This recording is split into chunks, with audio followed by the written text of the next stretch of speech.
आज हम ऐसा मीठा बनाने वाले हैं जिसको आप 10 से 15 मिनट में बनाकर तैयार कर सकते हैं और बनाना भी बहुत आसान है। तो चलिए देखते हैं कैसे बनाना है। अब एक मिक्सिंग बोल लेंगे जिसमें डालेंगे हम आटा। तो जो आज का मीठा है वो हम गेहूं के आटे से बनाकर तैयार करने वाले हैं। तो मैंने यहाँ पर 2 कटोरी गेहूं का आटा लिया है। क्वांटिटी आप अपने अकॉर्डिंग कम ज्यादा कर सकते हैं। 2 कटोरी गेहूं के साथ हम यहाँ पर आधी कटोरी सूजी डालेंगे। तो यहाँ पर आपको सूजी ज़्यादा नहीं डालना है। अगर आप 2 कटोरी गेहूँ का आटा ले रहे हैं तो आधी कटोरी सूजी लीजिएगा और अगर 1 कटोरी गेहूँ का आटा ले रहे हैं तो 1/4 कटोरी सूजी डालिएगा। बस इतनी ही हमें सूजी डालनी है। साथ ही में हम यहाँ पर 4 से 5 जो है बादाम को कट करके डालेंगे और साथ ही में 2 चम्मच ऐड करेंगे हम इसमें डेसिकेटेड कोकोनट, जिसको हम नारियल का बुरादा भी बोलते हैं, और 2 चम्मच ही इसमें ऐड करेंगे हम मिल्क पाउडर। साथ ही में चुटकी भर इसमें ऐड करेंगे नमक और थोड़ा सा डालेंगे इसमें हम इलायची पाउडर। बस इतनी ही चीजें हमें डालनी है, ज्यादा कुछ डालना नहीं है। यहाँ पर आप बादाम की जगह मूंगफली को रोस्ट करके भी डाल सकते हैं, उसको क्रश कर लीजिए और उसमें ऐड कर सकते हैं, बिल्कुल ऑप्शनल है। ये सारी चीजें जो हमने यहाँ पर ऐड करी हैं जैसे कि मिल्क पाउडर, नारियल का बुरादा और बादाम, ये बिल्कुल ऑप्शनल है। अगर आप नहीं डालना चाहते हैं तो इसको स्किप भी कर सकते हैं, बिना इनके भी आप इसको बनाकर तैयार कर सकते हैं। सारी चीजों को बढ़िया से मिक्स कर लेंगे, उसको साइड में रखेंगे। तब तक लेंगे यहाँ पर हम चीनी। तो मैंने जिस कटोरी से आटा लिया था उसी कटोरी से आधी कटोरी चीनी ली है। यहाँ पर आप मीठे की क्वांटिटी आप अपने अकॉर्डिंग रख सकते हैं। अगर आप ज्यादा मीठा खाना पसंद करते हैं तो यहाँ पर चीनी की क्वांटिटी को बढ़ा दीजिएगा और जितनी चीनी लेंगे उसका आधा हम पानी डालेंगे और उसको साइड में रख देंगे ताकि चीनी जो है थोड़ी घुल जाए। अब यहाँ पर जो मिक्सचर हमने रखा था उसमें ऐड करेंगे हम घी। तो यहाँ पर ज्यादा घी की जरूरत नहीं पड़ेगी, हमें 2 से 3 चम्मच ही घी डालना पड़ेगा। घी की जगह आप रिफाइंड ऑयल का भी यूज कर सकते हैं और अच्छे से इस तरह से हमें मिक्स कर लेना है और बढ़िया से परफेक्ट मोइन देना है। मोइन बिल्कुल परफेक्ट होना चाहिए, तभी जाके जो आपका मीठा है बिल्कुल खस्ता बनकर तैयार होगा, बिल्कुल टाइट नहीं बनेगा, हार्ड नहीं बनेगा। तो देखिए इस तरह से अच्छे से मिक्स करते रहिएगा। घर में पड़े बेसिक से सामान से आप इसको कभी भी बनाकर तैयार कर सकते हैं और ये मिठाई गेहूं के आटे से बनकर तैयार होती है तो बहुत ही ज्यादा हेल्दी और टेस्टी बनती है। तो देखिए इस तरह से अगर आप होल्ड करके देखेंगे ना मिक्सचर को, तो अगर इस तरह से होल्ड हो रहा है तो समझ जाइए कि जो मोइन है बिल्कुल परफेक्ट है।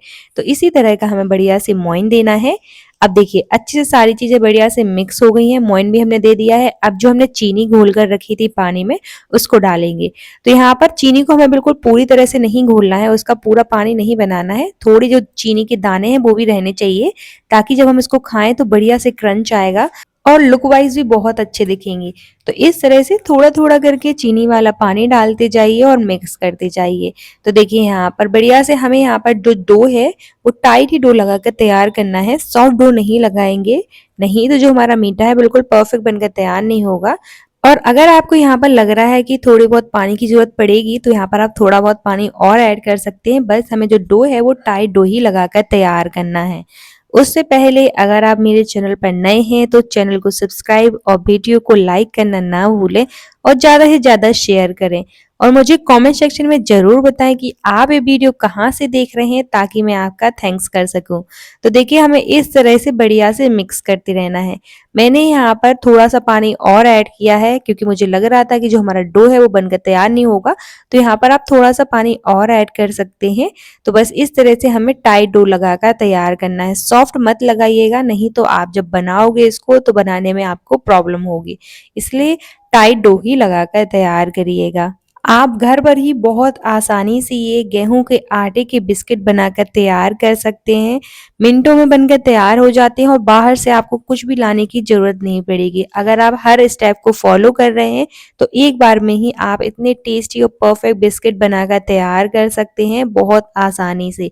तो वीडियो को एंड तक जरूर देखिएगा, तभी जाके आपको ये वीडियो समझ में आने वाली है और मैं आपको सारी टिप्स और ट्रिक्स बताऊंगी जिससे आपके बिस्किट ऑयल में जाके बिल्कुल नहीं फटेंगे, बिल्कुल नहीं बिखरेंगे। बहुत से लोगों के साथ ऐसा होता है कि जब वो बनाते हैं तो उनके ऑयल में जाके बिखर जाते हैं। तो वीडियो को एंड तक जरूर देखिएगा, तभी जाके आपको ये समझ में आने वाली है। तो देखिए यहाँ पर आप देख सकते हैं कि इस तरह का हमें डो लगाकर तैयार करना है, टाइट डो ही लगाकर तैयार करेंगे, सॉफ्ट नहीं करना है।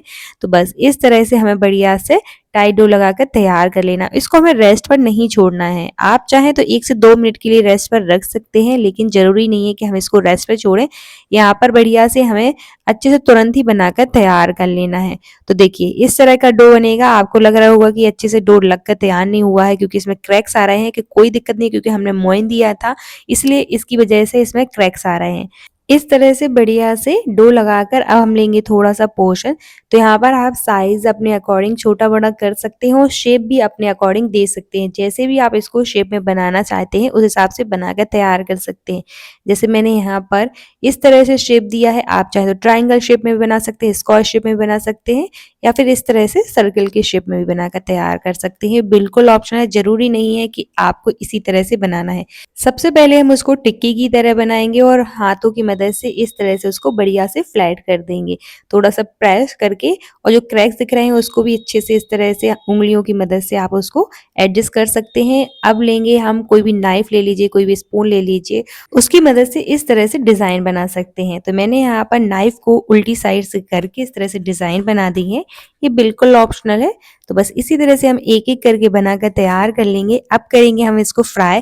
तो फ्राई करते टाइम आपको एक बात का ध्यान रखना है कि ऑयल को हमें ज्यादा गर्म नहीं करना है, इतना गर्म होना चाहिए कि इसको हम टच कर सके। बस इस तरह से अगर आप उसको छू पा रहे हैं तो उसी स्टेज पर हमें ये बिस्किट डाल देना है ऑयल में, और एक एक करके हमें बढ़िया से इस तरह से डालकर उसको लो फ्लेम पर ही पकने देना है। हाई फ्लेम पर नहीं पकाएंगे हम इसको, लो फ्लेम पर ही इसको हमें फ्राई होने देना है। फ्राई करते टाइम आपको टाइम लगेगा, लेकिन जैसे ही आप इसको ऑयल में डालो ना बिस्किट को, तो इसको हमें कम से कम 2 से 3 मिनट के लिए बिल्कुल टच नहीं करना है। अगर आप इनको टच करोगे, बार बार स्टर करोगे, तो जो हमारे बिस्किट है वो बिखर जाएंगे ऑयल में। इसलिए इनको 2 से 3 मिनट के लिए बिल्कुल टच मत करिएगा। जब एक साइड से अच्छे से फ्राई हो जाए उसके बाद ही हम इसको पलटेंगे।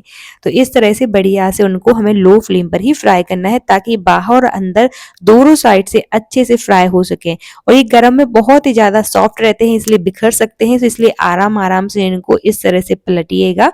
जब एक साइड से अच्छे से फ्राई हो जाए तो दूसरी साइड से भी इनको फ्राई कर लीजिए, और गोल्डन ब्राउन होने तक हमें इनको बढ़िया से फ्राई करना है। तो देखिए यहाँ पर मैंने बिल्कुल हल्के गरम ऑयल में इसको डाला था, तो ये बिल्कुल नहीं बिखरे हैं। अगर आप इसको हाई फ्लेम पर करके फ्राई करोगे ना तो ये बिखर जाएंगे, और ज्यादा चलाओगे तो भी जो हमारे बिस्किट है वो बिखर जाएंगे और इनका कलर जल्दी से आ जाएगा। इसलिए आप इनको लो फ्लेम पर ही फ्राई करिएगा, ताकि अच्छे से फ्राई हो सके और कच्चे ना रहें। तो देखिए यहाँ पर आप देख सकते हैं कि बिल्कुल नहीं बिखरे हैं। अगर आप इस तरह से बनाते हैं तो आपके बिस्किट भी बिल्कुल नहीं बिखरेंगे ऑयल में। तो हर स्टेप को जरूर से फॉलो करिएगा, तभी जाके आपके जो बिस्किट है बिल्कुल परफेक्ट बनेंगे। तो इस तरह से जरूर बनाइएगा। तो देखिए यहाँ पर आप देख सकते हैं कलर भी इनका बहुत ही ज्यादा बढ़िया आ चुका है। तो इसी स्टेज तक क्या करना है, हमें इनको फ्राई करना है। बस एक एक करके आराम आराम से इनको इस तरह से निकाल लीजिए। गरम में बहुत सॉफ्ट रहते हैं इसलिए टूट सकते हैं, ठंडे में हार्ड हो जाते हैं। तो बस देखिए बनकर तैयार है हमारे बहुत ही ज्यादा टेस्टी बिस्किट। तो एक बार जरूर बनाइएगा।